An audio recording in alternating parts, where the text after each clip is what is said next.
నమస్తే. ప్రస్తుతం మనతో పాటు ప్రముఖ ఆధ్యాత్మికవేత్త, జ్యోతిష్య వాస్తు పండితులు బ్రహ్మశ్రీ డాక్టర్ గుండెపూడి శివ సుధీర్ శర్మ గారు మనతో ఉన్నారు.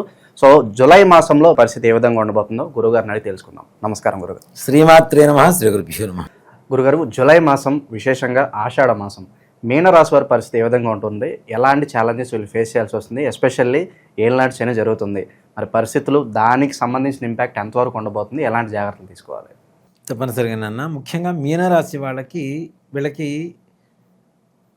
జలతత్వం ఎక్కువగా ఉంటుంది. మీనరాశి వాళ్ళకి జలతత్వం ఏంటి? పారుతూ వెళ్ళిపోవటమే, గో విత్ ద ఫ్లో. అంతే. ఎన్ని రాళ్ళు వచ్చినా, ఎన్ని కొండలు వచ్చినా, ఎన్ని గుట్టలు వచ్చినా, ఏమొచ్చినా వీళ్ళు ముందుకు వెళ్ళిపోవటమే వీళ్ళ లక్షణం. ఎక్కడ స్టాప్ అయ్యేటువంటి అవకాశం ఉండదు వీళ్ళ దగ్గర. వీళ్ళకుండే ఆలోచన కూడా ఉండదు. అమ్మో కష్టం వచ్చేసింది, ఆగిపోదాం, దాని తర్వాత చూద్దాంలే, వర్షం వచ్చింది కదా, వర్షం ఆగిన తర్వాత బయటికి వెళ్దాం, ఇలాంటి ఆలోచనలు ఉండవు. అనుకున్నారు అంటే పరిగెడుతూ వెళ్ళిపోవటమే. వీళ్ళకి ఓ మాట చెప్పండి, స్టాప్ చేసే పర్సన్స్ కూడా తక్కువ. అంతేకాకుండా అందరి అవసరాలు తీర్చేటువంటి లక్షణాలు కూడా వీళ్ళ దగ్గర ఎక్కువగా ఉంటాయి. ప్రతి ఒక్కళ్ళు మన వాళ్ళే, మంచివాళ్ళు, వీళ్ళతో వీళ్ళకి పని చేసి పెడదాం, ఈ జాలి దయ అంటాం కదా, ఇలాంటివి ఎక్కువగా ఉంటాయి. వాటి వలన ఎక్కువ నష్టపోతారు చెప్తా. జాలి దయ ఉంటాయి కదా, వాటి వల్ల ఎక్కువ నష్టపోతూ ఉంటారు. అతి సర్వత్ర వర్జయేతం. నిజంగా చెప్పాలంటే మీన రాశి వాళ్ళని వశం చేసుకోవడానికి గట్టిగా టైం పట్టదు. కొంచెం పొగిడినా, కొంచెం రిక్వెస్ట్ చేసినా, ఏడు మొహం పెట్టుకుని ఇట్లా కూర్చున్నా, అరే మనవాడే కదా, పోతే పోయింది, మన శత్రువు అయితే అయ్యాడు, మనవాడు ఏడుస్తున్నాడు. శత్రువును కూడా మన అనుకునేటువంటి లక్షణాలు ఉంటాయి. వాటితో ఎక్కువ దెబ్బతినేటువంటి అవకాశాలు కూడా కనపడుతుంది. కానీ జూలై మాసంలో మీన రాశి వాళ్ళ విషయం చూసుకుంటే, ఇక్కడ ఏళ్ళనాటి శని, ద్వాదశంలో రాహువు, అర్ధాష్టమంలో గురుడు, ఇవి ఎక్కువగా బాధలు కలిగిస్తున్నాయని చెప్పి చాలామంది ఆలోచిస్తున్నారు. కానీ తృతీయంలో శుక్రుడు, షష్టమంలో కుజుడు, కేతువు, రవి బుధ గ్రహాల కలయిక. వీటి వల్ల నిజంగా చెప్పాలంటే ఏళ్ళనాటి శని నుంచి కొంత కాదు, చాలా ఊరట కలుగుతుంది. శని ప్రభావం అంత ఏం చేయలేదు. ఇప్పుడున్నటువంటి పరిస్థితిలో మీన రాశి వాళ్ళకి అనుకున్న పనులు సమయానుకూలంగా చక్కగా, కొంచెం వ్యయప్రయాసాలతో కూడుకొని ఉంటుంది, కానీ 100% టార్గెట్ రీచ్ అవ్వటం. ఎలాంటి విషయాల్లో జాగ్రత్తగా ఉండాలంటారు ప్రత్యేకంగా? ముఖ్యంగా నాన్న, వ్యక్తులన్నీ నమ్మటంలో జాగ్రత్తగా ఉండండి. మనవాడే అనుకుంటారు, మనవాడే ముంచేవాడు అవుతాడు. మంచివాడు అనుకుంటున్న వాడే ముంచేవాడు అవుతారు. కాబట్టి కొంచెం జాగ్రత్త వహించండి. అది దానివల్ల ఎక్కువగా నష్టపోయేటువంటి అవకాశాలు ఉన్నాయి. ఒకటేనన్న, మనకుండేటువంటి మన పర్సనల్ ఇష్యూస్ ఎప్పుడైతే మన నోరు బయటికి దాటిందో ఊరు దాటినట్టే లెక్క. ముఖ్యంగా ఈ రాశి వాళ్ళు ఇప్పుడున్న పరిస్థితుల్లో వాళ్ళ వ్యక్తిగతమైనటువంటి రహస్యాలు, విషయాలు ఎవరికీ పంచుకోకుండా ప్రశాంతంగా వదిలేయడం బెటర్. దానంత ఉత్తమం ఇంకోటి లేదు. అలాగే డబ్బు ఖర్చు పెట్టేటువంటి విషయంలో కూడా 1-2 సార్లు ఆలోచించండి. ఈ నెల బాగానే ఉంది, నెక్స్ట్ తదుపరి మాసం కష్టం రావచ్చు. కాబట్టి కొంచెం జాగ్రత్త వహించండి. వచ్చింది కదా అని చెప్పి ఊరికి అనవసరంగా ఖర్చులు పెట్టుకుంటూ, అవసరమైన వాటికి అనవసరమైన వాటికి దగ్గర డబ్బులు ఉన్నప్పుడు వీళ్ళ లక్షణం కూడా ఎలా ఉంటుందంటే, డబ్బులు ఉన్నప్పుడు అది 10 రూపాయల వస్తువైనా సరే ముందుకేసుకొచ్చుంటాడు. ఎదుటివాడు 90 రూపాయలు అంటే, లేదు నాకు 100 రూపాయలు కావాల్సింది, 100 రూపాయలు ఇస్తా, 1000 రూపాయలు ఇస్తా, ఇచ్చే అని చెప్పి ఒక పోటీ తత్వానికి దిగుతూ, టెంప్ట్ అవుతూ అనవసరమైనటువంటి ఖర్చులు పెట్టేటువంటి లక్షణాలు ఉన్నాయి. కాబట్టి అవి కొంచెం కంట్రోల్ చేసుకోవాల్సిన పరిస్థితి. అలా అని చెప్పి వీళ్ళు అంటే లాభం లేకుండా ఏ పని చేయరు, తప్పనిసరిగా లాభాపేక్షతోనే చేస్తారు. అలాగే విద్యార్థులు కూడా తగిన జాగ్రత్త వహిస్తే, మీకు చాలామంది చెప్పుంటారు ఏళ్ళనాటి శని ఉంది, జాగ్రత్త పడండి, పాస్ అవ్వరు, కష్టపడాలి. కొంచెం కష్టపడి, కొంచెం ఇష్టపడండి, తప్పనిసరిగా మంచి మార్కులతో. మెయిన్గా గురుగారు, ఈ ఏళ్ళనాటి శనిలోనే కెరీర్కి సంబంధించి రాంగ్ డెసిషన్స్ తీసుకుంటారని చెప్పి ఎక్కువ మంది అంటూ ఉంటారు. అంటే పక్క వాళ్ళ ఎవరో కోర్స్ తీసుకున్నారు, నేను అదే తీసుకోవాలి అంటే రాంగ్ కెరీర్ గైడెన్స్ తీసుకునే అవకాశాలు ఉంటాయి అంటారా? ఒక మాట చెప్తాను నాన్న, నాకు వైట్ షర్ట్ బాగుంటుంది, పక్కవాడు కూడా వైట్ షర్ట్ బాగుండాలంటే కష్టం కదా. ఇక పక్కవాడికి ఒక గ్రీన్ కలర్ షర్ట్ బాగుంది, నేను కూడా గ్రీన్ వేసుకుంటానంటే కాదు కదా. ఇక్కడ వాళ్ళ జాతకం ప్రకారం వాళ్ళకి ఏదైతే ఉందో అది సెట్ అయింది. అంటే పులిని చూసి నక్క మాత్రం పెట్టుకోవడం అంటారు చూడండి, ఇదే. ఎదురు వాళ్ళని చూసి కాదు, నీ జాతకంలో వ్యక్తిగతంగా ఏ రకమైనటువంటి మార్గ నిర్దేశకత చూపిస్తుందో దాన్ని ఎంచుకోవాలి. అంటే ఏ రంగం వైపు వెళ్తే బాగుంటుంది అనేది ఎంచుకోవడం అనేది మన వ్యక్తిగత జాతకం చూస్తేనే చెప్పగలుగుతారు ఎవరైనా కానీ. అంతేగాని రాసి చెప్పారు కదా మనం వెళ్ళిపోతాం, ఇలా వద్దు. నేను చెప్తున్నది అదే, రాశి ఫలం రాశి ఫలమే, కానీ మన సొంత జాతకం సొంత జాతకమే. అవునా? స్కూల్లో చదువుకుంటాను నాన్న, మనం చదువుకుంటాం, మనతో పాటు 1000 మంది విద్యార్థులు ఉంటారు. స్కూల్లో ఉన్నంతసేపే మనది, స్కూల్ బయటకు వచ్చిన తర్వాత మంది కాదుగా. అవునా? ఇది కూడా అంతే. కాబట్టి వ్యక్తిగత జాతకం వ్యక్తిగత జాతకమే, రాశి ఫలం రాశి ఫలమే. రాశి ఫలం అనేది కొంత మేరకు మనకు ఫలితాన్ని ఇస్తుంది, కానీ సంపూర్ణమైనటువంటి ఫలితం ఒక రాశి మాత్రం నిర్దేశించదు మీ జాతకాన్ని. దయచేసి ఇక్కడ ముఖ్యంగా దీనికి గల ఒక ఎగ్జాంపుల్ చెప్తాను. ఇప్పుడు చాలామంది కూడాను వివాహ పొంతన చూసుకోవాలంటే పాయింట్స్ చూసుకుంటున్నారు. 36కి 18 వస్తే చాలు, అబోవ్ 18 వస్తే చాలని కదా. అక్కడ రాశి నక్షత్రమే. వాళ్ళ పర్సనల్ ఇష్యూస్ ఏంటో తెలియదు, వాళ్ళకు ఉండేటువంటి అనారోగ్యం ఉంటే తెలియదు, వాళ్ళకి సంతానం కలుగుతుందో లేదు తెలియదు, వాళ్ళు అసలు పురుషుడా నపుంసకుడా అనేటువంటి విషయం తెలియదు. ఇప్పుడు చాలామంది ఫేస్ చేస్తున్న ప్రాబ్లం నాన్న ఇది చాలామంది. అలాగే అసలు వాడి మెంటాలిటీ ఏంటో తెలియదు. అలా తెలియకుండా వివాహాలు చేసేస్తున్నారు, కోర్టులలో పెరిగిపోతున్నాయి కేసులు.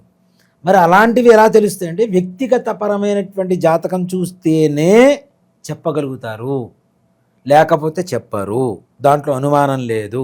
కాబట్టి వ్యక్తిగత జాతకమే, రాశి ఫలం రాశి ఫలమే, దాంట్లో అనుమానం ఏం లేదు. అలాగే ఈ మీనరాశి వాళ్ళకి వచ్చేసరికి ముఖ్యంగా డబ్బులు ఖర్చుకు తగ్గట్టుగా చేతికి అందుతూ ఉంటాయి. జూలై మాసం అంతా కూడా మంచిగా వస్తున్నాయి, బాగానే ఉన్నాయి, పర్లేదు, మన ఖర్చులకు వెళ్ళిపోతున్నాయి. ఎక్కడ అసంతృప్తికరంగా ఉండేటువంటి పరిస్థితులు లేవు. కొత్త కొత్త పరిచయాలు ఏర్పడతాయి. ఈ పరిచయాలు కూడా కొంచెం పొట్టిగా ఎర్రగా ఉండేటువంటి వ్యక్తులు ఏర్పడుతూ ఉంటారు. వీళ్ళ ద్వారా ఆర్థికంగా లాభపడటానికి అవకాశం ఉంటుంది. ఉద్యోగస్తులు నిరుద్యోగస్తులు ఉంటారు కదా, వీళ్ళకి ఇలాంటి వ్యక్తుల ద్వారా ఇంకో చోట అవకాశం దొరికేటువంటి పరిస్థితులు కూడా కనబడుతుంది. రెఫరల్స్ ద్వారా ఇలాంటివి తప్పనిసరిగా నిరుద్యోగులకి ఈ హైట్ తక్కువ ఎర్రగా ఉండేటువంటి వ్యక్తుల వల్ల కొంతమేరకు ఉపయోగపడేటువంటి పరిస్థితులు కనబడుతూ ఉన్నాయి. అలాగే ఇక్కడ కొంతమందికి ప్రమోషన్స్ కోసం ప్రభుత్వపరమైనటువంటి ఉద్యోగస్తులు, ప్రైవేట్ పరమైనటువంటి ఉద్యోగస్తులు ఎవరైతే ఉన్నారో వీళ్ళకు కూడా కొంతమేరకు ఊరట కలుగుతుంది. పర్వాలేదు, అనుకున్నంత స్థాయికి ప్రమోషన్స్ రాకపోయినా ఒక స్టెప్ ముందుకు వెళ్ళటం మాత్రం, ఒక మెట్టు ఎక్కడం మాత్రం తప్పనిసరిగా జరుగుతుంది ఈ స్థాయిలో, ఈ జూలై నెలలో. ఆ పరంగా మీరు ప్రయత్నాలు చేయండి, సఫలీకృతులవుతారు, ఏమాత్రం కూడా సమస్య లేదు. ఎలాంటి వ్యాపారాలు బాగా కలిసి వస్తాయి అంటారు వాళ్ళకి? ముఖ్యంగా నాన్న మీనరాశి వాళ్ళకి జూలై నెలలో ఏదైనా ధాన్యాలకు సంబంధించినటువంటివి కానీ ఫుడ్కి సంబంధించింది కానీ చేయండి, 100% బాగుంటుంది. లేదు మిల్క్ ఇట్లాంటి వాటికి కూడా చాలా బాగుంటుంది. మన మిల్క్ ప్రోడక్ట్స్ ఉంటాయి కదా, పాలు ఒకటే కాదు, మిల్క్ ప్రోడక్ట్స్ ఏవైనా, పెరుగు కావచ్చు, లేదంటే మన స్వీట్స్ తయారు చేస్తుంటారు అవి కావచ్చు, నెయ్యి కావచ్చు, ఇవన్నీ కూడా మిల్క్ ప్రోడక్ట్స్ కిందకి వస్తాయి. కాబట్టి అలాంటివి కూడా చాలా బాగుంటాయి. అలాగే ఏళ్ళనాటి శని జరుగుతున్నటువంటి కారణం చేత దూర ప్రయాణాలు కూడా కొంచెం తగ్గించుకోండి. మరీ అవసరమైతే తప్పితే మనం వెళ్ళాలి, విహారయాత్రకు వెళ్దాం, ఇలాంటి ప్రయత్నాలు మాత్రం విరమించుకొని ఉండడం అనేటువంటిది మంచిది. ఇంట్లో వాళ్ళ అనారోగ్య పరిస్థితి కూడా కొంత మేరకు మెరుగుపడేటువంటి పరిస్థితి కనబడుతుంది. అలాగే మీకు ఎవరైతే సహాయం చేస్తారో వాళ్ళ కృతజ్ఞతతో ఉండండి. వాడు మనకి చేస్తాడా, వాడేం చేస్తాడు, ఇలాంటివేం లేదు. ఏ పుట్టలో ఏ పాముందో ఎవరైనా చెప్పలేం. ఎవరొచ్చి ఏ రకంగా సహాయం చేస్తారో మీరు ఊహించనట్లుగా ఉంటుంది. వీళ్ళు మనకి హెల్ప్ చేస్తాడా అనుకునేటువంటి వ్యక్తే మనకి హెల్ప్ చేసేటువంటి పరిస్థితులు కూడా కనబడుతున్నాయి. మీన రాశి ఎవరిని తక్కువ అంచనా వేయకూడదు, వేయద్దు తప్పనిసరిగా. అలాగే చేతిలో ఉద్యోగం ఉండి ఇంకొక జాబ్ ఆఫర్ ఉంటే కనుక మారాలా వద్దని డౌట్లో ఉంటారు కదా, వీళ్ళు వాళ్ళకేం చెప్తారు? జూలై మాసం చాలా మంచిది నాన్న. అలా ఇప్పుడు ఒక జాబ్ చేస్తున్నాం, దీనికంటే బెస్ట్ జాబ్కి అప్లై చేసాం, అది వచ్చింది, వెళ్ళిన తర్వాత అక్కడ ఎక్కువ కాలం ఉండగలుగుతామా, ఉండలేమా, ఇదే బెస్టా అంటే అందరికి ఒకేలా ఉంటుందా? ఉండదు. వ్యక్తిగత జాతకం అది ఖచ్చితం నాన్న, అది దాంట్లో అనుమానం ఏం లేదు.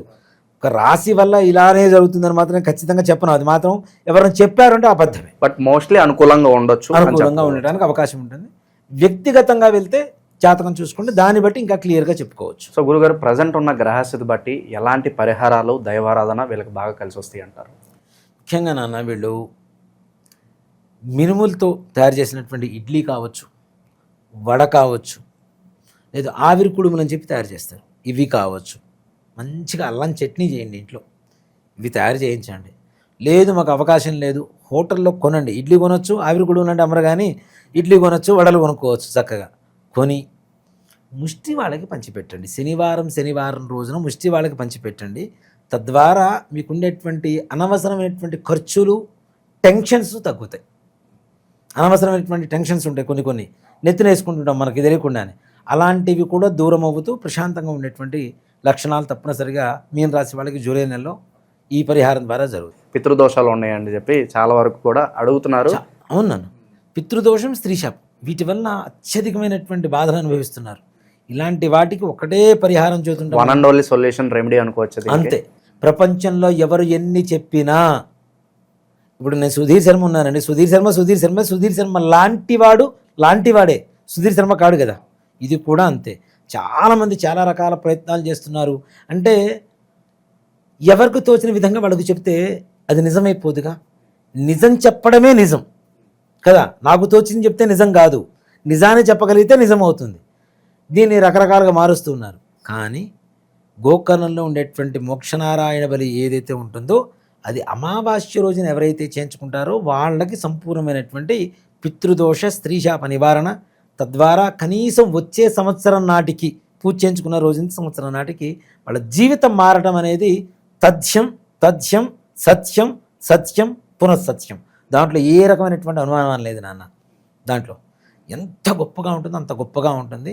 దానికి బెస్ట్ ఎగ్జాంపుల్ నేనే చాలు చూసే జనాలకి. ఎంతోమంది వస్తున్నారు గురుగారు మీ ఆధ్వర్యంలో, మేము కూడా ఆ గోకర్ణ వస్తామండి, పూజ చేయించుకుంటామండి అంటే చాలా మంచి రెస్పాన్స్ వస్తుంది. సో పర్సనల్గా తప్పనిసరిగా రమ్మని చెప్పండి. అయ్యో తీసుకెళ్తాను. ప్రతి అమావాస్యకి వెళ్తూ ఉంటాం, అమావాస్యకి అక్కడ ఉంటాం.